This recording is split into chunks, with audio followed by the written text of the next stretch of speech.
Hello friends, welcome to English world. आज हम देखेंगे सिंपल सेंटेंस क्या होता है। सिंपल सेंटेंस को जनरली हिंदी में साधारण वाक्य या सरल वाक्य भी बोलते हैं। तो आइए देखते हैं।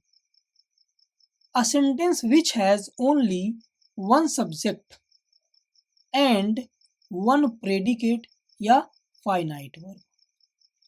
अर्थात एक सेंटेंस जिसके केवल एक सब्जेक्ट और एक प्रेडिकेट या फाइनाइट वर्ब होते हैं, उन्हें हम सिंपल सेंटेंस कहते हैं।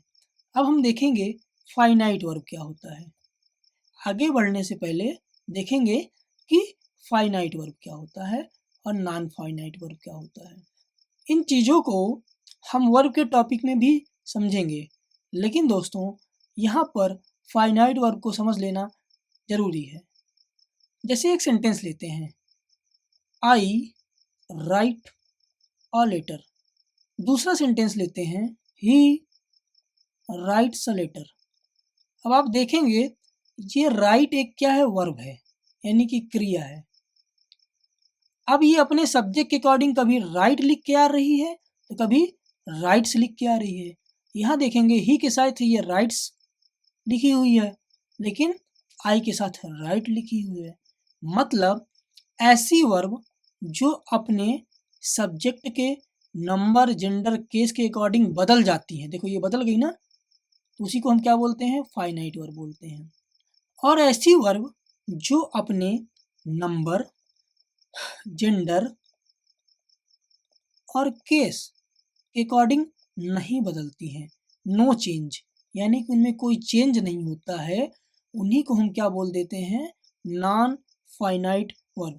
जनरली आप देखोगे कैन, कुड, मे, माइट, ये सब नॉन फाइनाइट वर्ब में भी आती हैं। अब ही के साथ भी कैन लगता है और आई के साथ भी कैन ही लगता है। ही के साथ भी कुड लगता है, आई के साथ भी कुड लगता है। मतलब ये वर्ब ऐसी होती हैं जो अपने नंबर, जेंडर, केस के अकॉर्डिंग नहीं बदलती हैं। तो इन्हीं को हम क्या बोलते हैं, नॉन फाइनाइट वर्ब। और इनको ये जो ढेर सारी होती हैं, ये अपने नंबर, जेंडर, केस के अकॉर्डिंग बदल जाती हैं, इसलिए इनको हम क्या बोलते हैं, फाइनाइट वर्ब बोलते हैं। आई होप इतनी बात आपको समझ में आ गई होगी। तो अब आगे चलते हैं कि हम समझ क्या रहे थे कि सिंपल सेंटेंस वो होता है जिसमें केवल एक सब्जेक्ट होता है या और एक प्रेडिकेट होती है या एक फाइनाइट वर्ब होती है। उसी को हम क्या बोल देते हैं, सिंपल सेंटेंस बोल देते हैं। एग्जाम्पल में हम देखेंगे, ही राइट्स अ लेटर, वह एक पत्र लिखता है। They are playing in the field, वे मैदान में खेल रहे हैं। The sun rises in the east, सूरज पूर्व में निकलता है। तो बच्चों ये सारे क्या हो जाते हैं, सिंपल सेंटेंसेस के एग्जाम्पल्स हैं।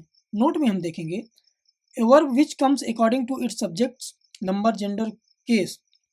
वही बात जो आपको समझाई जा चुकी है कि जो वर्ब अपने नंबर, जेंडर, केस के अकॉर्डिंग आती है, इसी को क्या बोल देते हैं, फाइनाइट वर्ब बोल देते हैं। यहाँ देखिए ये राइट्स है जो कि ही के अकॉर्डिंग आई है, लेकिन यहाँ पर ये चेंज हो गया, राइट जो कि आई के अकॉर्डिंग आया हुआ है। In the above sentences verb right has come according to its subject।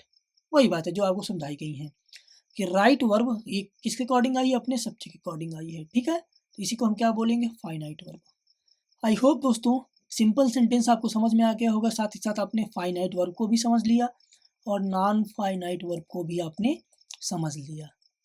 अगर आपको वीडियो पसंद आई हो तो वीडियो को लाइक कर दें, वीडियो को शेयर भी कर दें, ताकि आपका कोई दोस्त इन चीज़ों को समझ सकें, और चैनल को सब्सक्राइब तो करना ही करना है।